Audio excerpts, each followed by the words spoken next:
Let's continue this example and let's calculate depreciation expense and of course ending book value for each of these 3 years using the sum of the years digits method.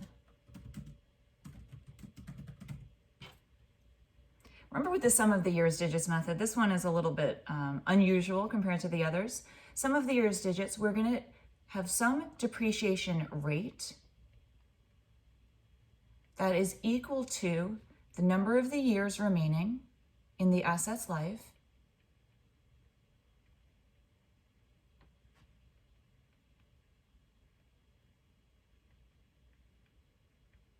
divided by a term that we call the sum of the years digits.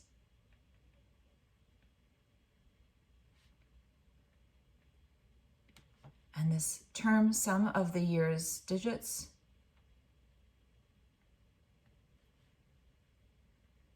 is calculated as the number of the years in the company's in the asset's estimated useful life times the number of the years plus 1 divided by 2. So in this example, this denominator, or the sum of the years digits, will be equal to 10 plus 9 plus 8 plus 7 plus 6 plus 5 plus 4 plus 3 plus 2 plus 1, but we don't want to do all that. So we're going to use this formula here and take the number of years, 10 in the estimated useful life, times 11, divide that by 2, or 110 divided by 2. So the sum of the years digits is 55. The number of the years remaining in the asset's life, of course, is going to change each year. We're going to apply this depreciation rate to the depreciation base, cost minus salvage value. So let's set up our table.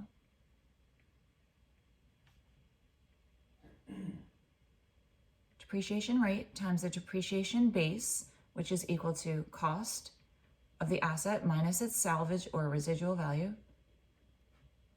And then, just like we've done in the last 2 examples, let's allocate this for the portion of the year that the asset was in use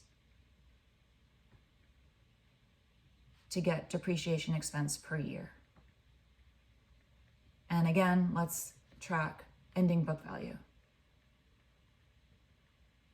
We don't need to know ending book value in order to calculate the depreciation expense the way that we did in our last example, but we want to know the ending book value because that's the number that's going to be reported on the balance sheet.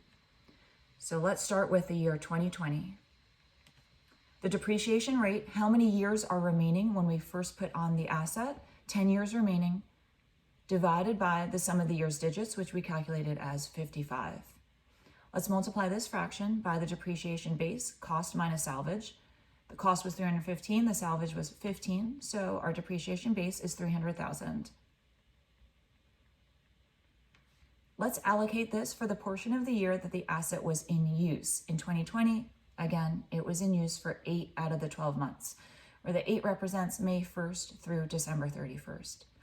So the depreciation expense, 10 divided by 55 times 300,000 times 8 divided by 12. To the nearest dollar, this gives me depreciation expense of 36,364. The ending book value, well, I take the asset's cost of 315,000 and subtract out the depreciation expense that's been recorded so far of 36,344. And we get ending book value of 278,636.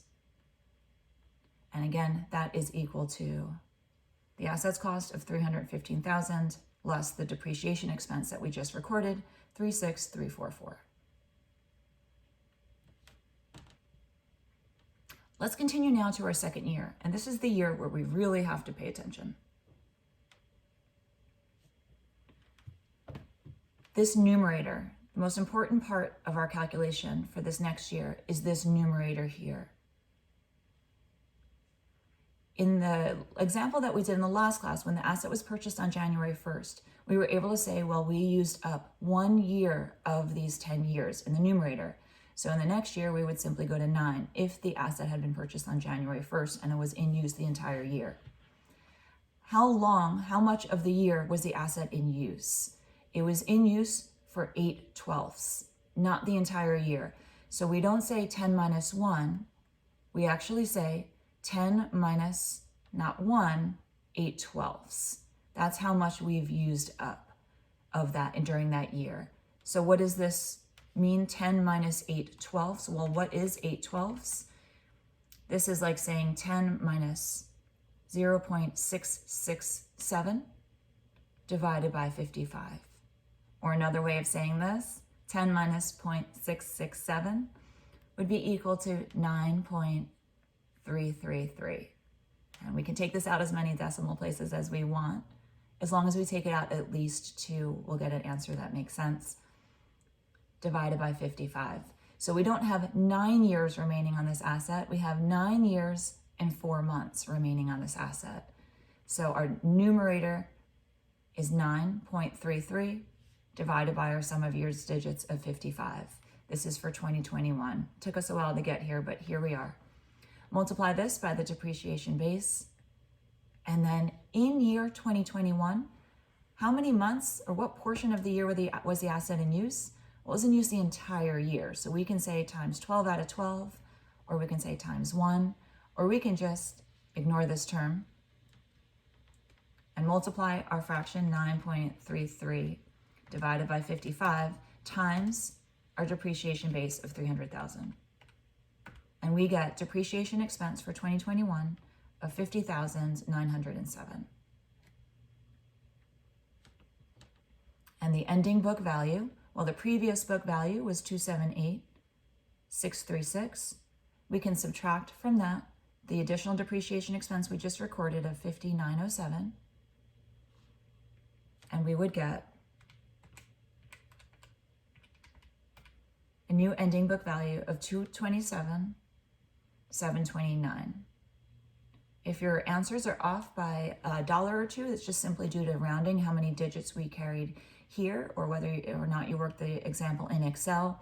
So if you're off by a couple dollars, don't worry about it. If homework is ever marked wrong because of the rounding, just let me know and I'll adjust that back. Okay, how else could we have solved ending book value? We could have taken the cost of the equipment, 350,000, and from that subtracted the accumulated depreciation, 36,344 plus 50,907. Let's continue on to the last year and complete this problem. In 2022, what is our numerator? Well, take the previous numerator, 9.33, as many decimals as you want to go out, and subtract 1 because we used it all of 2021. So this clearly is 8.333 divided by the sum of the year's digits, which is 55. Multiply that by the constant depreciation base of 300,000 even.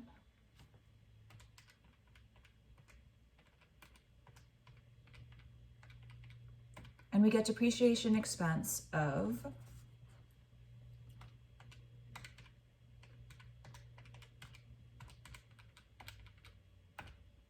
$45,453.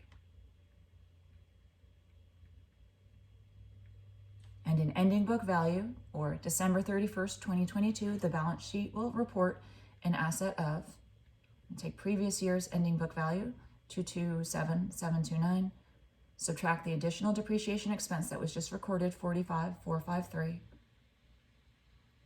and that gets an ending book value of 182,276.